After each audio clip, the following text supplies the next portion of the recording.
Welcome all. इस video में Nifty का एनालिसिस देख लेते हैं। मंडे हम किस तरह से ट्रेड प्लान कर सकते हैं, क्या इंपॉर्टेंट लेवल्स होगी मंडे के लिए, ठीक है। लेकिन देखिए, मैं एनालिसिस डिस्कस करूंगा ज़रूर, उससे पहले मैं कुछ इंपॉर्टेंट चीज़ आपको बताना चाहता हूँ, क्योंकि उसके रिलेटेड कई बार क्वेरीज आती है, कमेंट्स आती है पोजिशनल ट्रेड्स के रिलेटेड। जैसा कि मैं आपको समझाता हूँ बैंक निफ्टी चार्ट पे, थोड़ा आपको क्लियर समझ में आएगा, क्योंकि इसके पहले भी हमने डिस्कस की है चीज़। जैसा कि बैंक निफ्टी जब देखिए ये कंटिन्यू ऊपर जा रहा था, करेक्ट। यहाँ से ये धीरे-धीरे जब गिर रहा था ना, ये ऐसी कैंडल्स बन रही थी कि पूरी रेड कैंडल्स नहीं बन रही थी, ऊपर आके क्लोज़ होती थी इंडिसिसिव कैंडल। और जब मार्केट यहाँ आया था, एक इस लेवल पे एग्जैक्ट यहाँ से सपोर्ट भी था नीचे से ऐसा, ठीक है। और इस लेवल पे ये लेवल थी 46,300। मैंने तभी आपको एक चीज़ बताई थी कि 46,300 के नीचे क्लोज़ नहीं करना चाहिए अगर ऊपर जाना है। और यहाँ इसके ऊपर नीचे मतलब देखिए जाने की कोशिश कर रहा था, लेकिन क्लोजिंग नहीं आ रही थी। और जैसे यहाँ पे ऊपर क्लोज हुई थी ना, हमने डिस्कस भी किया था कि मार्केट यहाँ से अब धीरे-धीरे ऊपर जाके ये सब हाईज़ ब्रेक करने की कोशिश करेगा और ऊपर आने की कोशिश करेगा, ठीक है। उस हिसाब से कुछ लोगों ने यहाँ पे पोजीशन बनाई होगी, ठीक है। कुछ लोगों ने क्या किया होगा, ये ब्रेकआउट है, यहाँ पे भी पोजीशन बनाई होगी।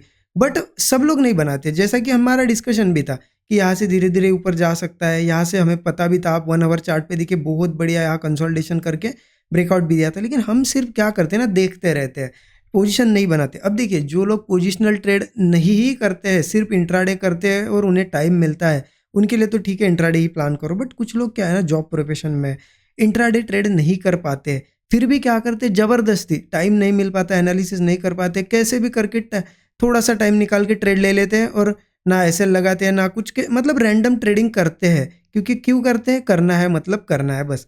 क्योंकि उन्हें टाइम नहीं मिल पाता है, क्योंकि जॉब प्रोफेशन में जो होते हैं ना, टाइम नहीं निकाल पाते, तो रैंडम ट्रेड करते हैं। उससे अच्छा क्या कर सकते हो आप लोग, देखिए इंट्राडे रैंडम ट्रेड करने से अच्छा है पोजिशनल ट्रेड्स प्लान कर सकते हो। उसका फ़ायदा ये होता है, आपको ज़्यादा टाइम नहीं देना पड़ता है, समय ज़्यादा नहीं देना पड़ता है। आपने अगर, चलो आपको पता है कि 46,300 के ऊपर ऊपर से मार्केट घूमने वाला है और ऊपर जाने वाला है। और जैसा कि आपको यहाँ पे देखिए ये ब्रेकआउट, मतलब आपको 1 आवर चार्ट पे दिखा, तो देखिए बड़े टाइम फ्रेम पे आपको टाइम भी बहुत मिलता है ना। 1 आवर चार्ट पे आप देखिए ये कितना बढ़िया यहाँ से ब्रेकआउट आया प्यार। जैसे ये ब्रेकआउट आया तब आप प्लान करके रख सकते थे, एक छोटा स्टॉप लॉस लगा के बड़े टारगेट प्लान करो। फिर 1-2 दिन के लिए नहीं, बढ़िया एक 1 वीक के लिए, 15 डेज़ के लिए आप ट्रेड प्लान कर सकते हो। इससे क्या है, आपको डेली टाइम भी नहीं देना पड़ेगा, ज़्यादा देखना भी नहीं पड़ेगा और आप यहाँ पे बड़े टारगेट भी प्लान कर सकते हो। मैं इसलिए बता रहा हूँ क्योंकि कुछ लोग नहीं कर पाते हैं ना ट्रेड इंट्राडे, उनके लिए बता रहा हूँ, ठीक है। हाँ, अब ये देखिए, ये बताया मैंने आपको कि पता होता है हमें, है ना? व्यू होता है हमारा, पता होता है हमें, बट हम प्लान नहीं करते, सिर्फ देखते रहते हैं। और जब मार्केट क्या होगा ना, ये हाई सब ब्रेक करके यहाँ यहाँ जाके ऊपर यहाँ ट्रेड कर रहा होगा, फिर हमें लगता है कि हमें तो यहाँ से ही पता था कि ऊपर जाएगा। और देखो 3000 पॉइंट चला भी गया, इतना हम अगर इतनी क्वांटिटी लेते इतना प्रॉफिट होता। वो इमेजिनरी हम चीज़ें सोचते हैं, उससे अच्छा है प्लान करो, कुछ कम क्वांटिटी में करो बट प्लान कर सकते हो। हाँ, अब देखिए, ये बताया मैंने इसलिए बताया कि आप थोड़ा अवेयर रहो, कुछ पोजिशनल ट्रेड के बारे में जानकारी लो, उससे उसके हिसाब से आप प्लान करो। अब ये मत सोचना कि चलो अब यहीं पे हम पोजीशन बना लेते हैं, अब तो ऊपर ही जाएगा। देखिए, ऊपर जाने के लिए ट्रेड लेना पड़ता है और वो भी सही जगह। अब ठीक है, आप सपोर्ट पे लेते या फिर चलो इस ब्रेकआउट पे यहाँ ट्रेड लेते, तो अब मार्केट ऊपर आ गया है 400-500 पॉइंट, आपको यहाँ बेनिफिट होता, प्रॉफिट होता, एक छोटा स्टॉप लॉस होता आपका। अब बीच में लोगे और फिर अगर नीचे आया तो आपका एसएल बड़ा हो जाएगा ना, ऐसा कहीं भी नहीं प्लान करना था। हाँ, फिर से थोड़ा बहुत कंसल्टेशन कहीं होगा, चांस मिलेगा तब प्लान कर लेना, ठीक है। इसके हिसाब से प्लान करना, क्योंकि देखिए क्या है ना, यहाँ पे 100% कोई नहीं होता है। अब यहाँ पे बड़ी क्वांटिटी मत ले लेना कि मैंने बताया है ये हाईज़ ब्रेक हो गए तो अब ले ही लेना। मैं भी थोड़ी 100% सही आऊँगा, है ना? हम यहाँ पे सही आते हैं। कभी-कभी मार्केट क्या करेगा, थोड़ा यहाँ से हो सकता है रिवर्स भी हो जाए। ऐसे टाइम एसएल भी देना पड़ता है। अब देखिए बीच में क्या है ना, अभी समय नहीं मिल पा रहा है, वीकली एनालिसिस मैं नहीं बना पा रहा हूँ। अदरवाइज़ आपको पता है, जब मैं वीकली एनालिसिस आपको हर वीक देता था यहाँ पे वीकली एनालिसिस, अभी यहाँ पे स्टार्ट करेंगे हम, थोड़ा समय नहीं मिल पा रहा, तब जल्दी स्टार्ट करेंगे। आप कमेंट में ज़रूर बताइए अगर आप वीकली एनालिसिस में इंटरेस्टेड हो तो। कमेंट में वीकली लिख दिए, वीकली एनालिसिस लिख दीजिए यहाँ पे, मैं ज़रूर यहाँ बनाने की कोशिश करूँगा जल्द से जल्द, ठीक है। इससे क्या होता था, जिन जो लोग पहले से फॉलो कर रहे हैं उनको पता है, वीकली एनालिसिस हम करते थे ना, 10 बार अगर वीकली एनालिसिस करते थे तो 8 से 9 बार हमारे ट्रेड सही भी होते थे, है ना। मैं तो ये पकड़ ही नहीं रहा हूँ। चलो, आप अगर 10 बार वीकली ट्रेड्स प्लान करते हो, मतलब पोजिशनल ट्रेड प्लान करते हो, उसमें से 6 बार चलो मान लेते हैं लॉस हो गया आपका, 4 बार तो सही आओगे ना, है ना? 4 बार अगर प्रॉफ़िट हो गया, इसमें अब आपको लग रहा होगा ऐसे में तो यहाँ पे लॉस हो रहा है हमारा, 6 बार लॉस हो रहा है, 4 बार प्रॉफ़िट, नहीं। आप यहाँ पोजीशन देखिए, ये ब्रेकआउट होता है तभी पोजीशन बना रहे हो छोटा स्टॉप लॉस के साथ। जब मार्केट ये हाईज ब्रेक कर देगा तब तक कितना होगा, मार्केट 2 से 3 हज़ार पॉइंट ऊपर चला गया होगा, बैंक निफ्टी की बात कर रहा हूँ। तो देखिए 6 बार आप लॉस कर रहे हो, मैं अगर एग्जांपल लूँ ना, देखिए 6 बार हम क्या कर रहे हैं लॉस, और मैं ये सोच रहा हूँ कि 10 में से 6 बार लॉस हो रहा है आपका, 4 ही बार प्रॉफिट हो रहा है। तो आप एक ट्रेड में रिस्क कितना ले रहे हो, मतलब 10 ट्रेड लिया आपने, हर ट्रेड में आप 1000 की रिस्क में इमेजिनरी पकड़ के चल रहे हो, तो 6 बार आपका 1-1 हज़ार गए, कितने हुए आपके 6 हज़ार रुपये आपने क्या कर दिया, लॉस कर दिया, है ना। 4 बार प्रॉफिट कर रहे हो तो आपको कितना बड़ा हो रहा है, देखिए ना 10-10 गुना यहाँ पे रिटर्न मिलते हैं। मैं 1:5 ही पकड़ के चल रहा हूँ, 1:4 ही पकड़ के चलता हूँ, चलो आपने 1:4 लिया, मतलब आपने 4 बार 4 ट्रेड आपके सही आए, है ना, लेकिन आपने 1:4 का रिस्क रिवार्ड लिया। आपकी रिस्क कितनी थी, 1000। 4 बार आपने मतलब हर ट्रेड में आपको प्रॉफिट 4 गुना हो रहा है, मतलब हर ट्रेड में आपको 4000 का प्रॉफिट हो रहा है। तो 4 ट्रेड में कितना हो गया आपका, 16 हज़ार प्रॉफिट हो गया, है ना। और उसमें से आपका लॉस कितना है, सिर्फ 6 हज़ार। आप नेट नेट 10 हज़ार प्रॉफिट में हो। ये कैलकुलेशन आप बहुत ईजी है, आपको सबको समझ में तो आ ही रहा होगा। तो इसे कहते हैं risk reward. Risk reward ratio इसे ही कहते हैं कि दे हमें अगर लॉस करना है तो 1 रुपये का करना है, अगर प्रॉफिट लेना है तो 4 रुपये लेना है, समझ गए। इस तरीके से रिस्क रिवॉर्ड वर्क करता है। तो पोजिशनल ट्रेड देखिए प्लान कर सकते हैं, डिस्कशन तो हम करते हैं, मैं वीकली एनालिसिस जल्द बताऊंगा, उसमें भी आपको मैं समझाऊंगा। तो यही थोड़ा सा बताना था, ठीक है। अब चलिए देखते हैं मंडे कैसे ट्रेड प्लान करना है। उसके लिए निफ्टी के चार्ट पे चलते हैं। चलो यहाँ पे निफ्टी का चार्ट मैंने लगा के रखा है, ठीक है। ये निफ्टी का चार्ट है, निफ्टी का चार्ट है 15 मिनट का, ठीक है। 15 मिनट का चार्ट लगा के रखा है, 15 मिनट चार्ट पे आपको क्लियर समझ में आएगी। देखिए चीज़ें अगर देखा जाए ना थोड़ी सी क्लियर है, यहाँ पे कोई ज़्यादा कॉम्प्लिकेटेड तो नहीं है। धीरे धीरे मार्केट ऊपर जा रहा है, बहुत बढ़िया। ये जो है सपोर्ट्स ऊपर ऊपर शिफ्ट हो रहे हैं, इस तरीके से सपोर्ट बनाते हुए ऊपर ऊपर जा रहा है, और अभी भी स्ट्रक्चर बुलिश है, ठीक है। ओके, अब हाँ, ये लास्ट में जो है ना, उस दिन थर्सडे के दिन बहुत बड़ी एक्सपायरी के दिन पैनिक सेलिंग आई थी, तो डर गए होंगे सब लोग कि चलो अब तो गिरेगा गिरेगा, ऐसा नहीं है। एक चीज़ आप समझिए ना थोड़ा, कि अगर मार्केट कंटिन्यू अगर इतना मूव दे रहा है तो ये इतनी तो करेक्शन करेगा ही करेगा, है ना। हो सकता है और थोड़ा नीचे भी आए और फिर ऊपर जाए। कभी भी मार्केट ऐसा चलता नहीं रहेगा, ऐसे ऐसे ऐसे नहीं चलेगा। एक करेक्शन करेगा और फिर वो नई रैली पकड़ेगा, है ना, इस तरीके से चलता है। ओके, अब हमें कहाँ पर ट्रेड प्लान करना है, देखिए जैसा कि नीचे अगर आता भी है मार्केट, जैसा अभी मैं वर्ल्ड मार्केट देख रहा हूँ, मंडे ओपनिंग लग रही है कि गैप अप होगी, ठीक है।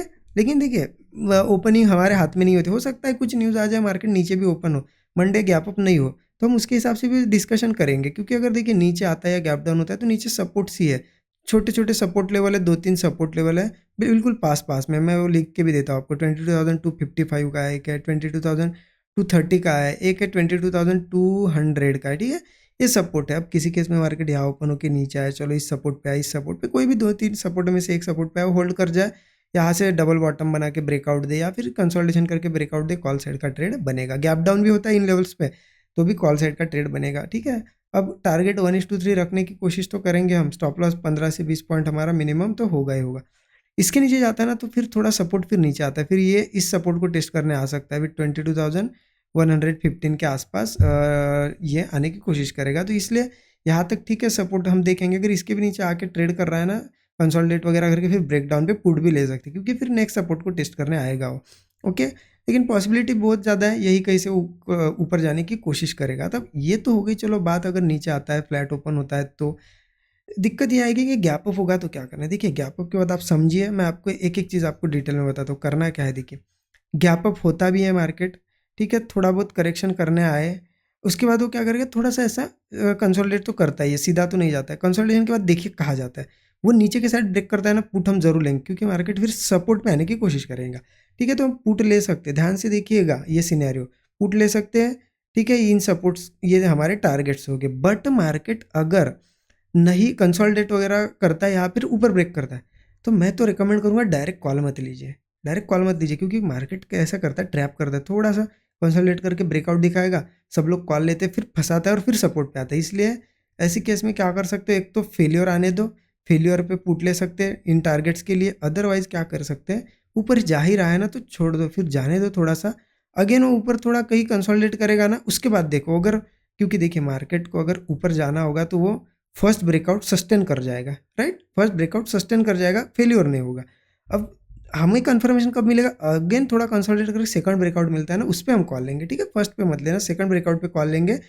टारगेट लगभग लगभग फिर 1:3 रखिए, स्टॉप लॉस 15 से 20 पॉइंट। अगर टारगेट की बात करें ना, फिर ये हाई ब्रेक ही हो जाएगा, फिर मार्केट लगभग 22,560 का लेवल 1 ये रेजिस्टेंस, उसे टेस्ट करने की कोशिश करेगा। इसके ऊपर 22,700 तक भी जा सकता है, ये इसके ऊपर के टारगेट है 20,700, 22,800। हाँ, सिर्फ एक चीज़ का ध्यान रखिए, ज़्यादा बड़ा गैप अप होता है सीधे 560 के आसपास तो फिर कॉल मत प्लान करना, क्योंकि इतना बड़ा गैप अप होगा रेजिस्टेंस के पास तो फिर करेक्शन आ सकता है। इसलिए हमें थोड़ा सा वेट करना पड़ेगा। इसके ऊपर अगर जाएगा मार्केट, सस्टेन करेगा, कोई ब्रेकआउट आएगा, तब कॉल ले सकते हैं फिर नेक्स्ट टारगेट के लिए। अदरवाइज थोड़ा सा हमें अवॉइड करना पड़ेगा। अगर यहाँ ओपन होता है तो कॉल अवॉइड करना पड़ेगा, फिर थोड़ा आने दो, करेक्शन वगैरह करने दो, प्राइस एक्शन देख के फिर कॉल प्लान करेंगे। ठीक है, देखिए एनालिसिस होता है ना, बहुत ज़्यादा सिंपल होता है। बस हम कॉम्प्लिकेटेड हमारे दिमाग में बना लेते हैं कि ये चीज़ें देखना है, वो चीज़ें नहीं। देखिए सिंपल लेवल निकालो, वहाँ पे किस तरीके का सेटअप बनता है उसके हिसाब से प्लान करो। बस आपको फोकस एक ही चीज़ पे करना है, एक्यूरेसी पे फोकस नहीं करना है। एक्यूरेसी आपकी कितना भी कुछ कर लो 40-50 तो आ ही जाएगी। बस आपको क्या है ना, यहाँ पे आपका मनी मैनेजमेंट, रिस्क मैनेजमेंट पे आपको फोकस करना है। ज़्यादा बड़े लॉसेस नहीं लेने, लॉस स्मॉल स्मॉल लो, रिस्क रिवॉर्ड फॉलो करो। 1:3 तो मैं हमेशा बोलता हूँ आपको इंट्राडे के लिए। आप इससे भी ज़्यादा ले सकते हो, अगर मिलता है आपको 1:4, 1:5 लो। जितना बड़ा रिस्क रिवॉर्ड मिलेगा, एक्यूरेसी की कोई यहाँ पे फिर दिक्कत नहीं आएगी।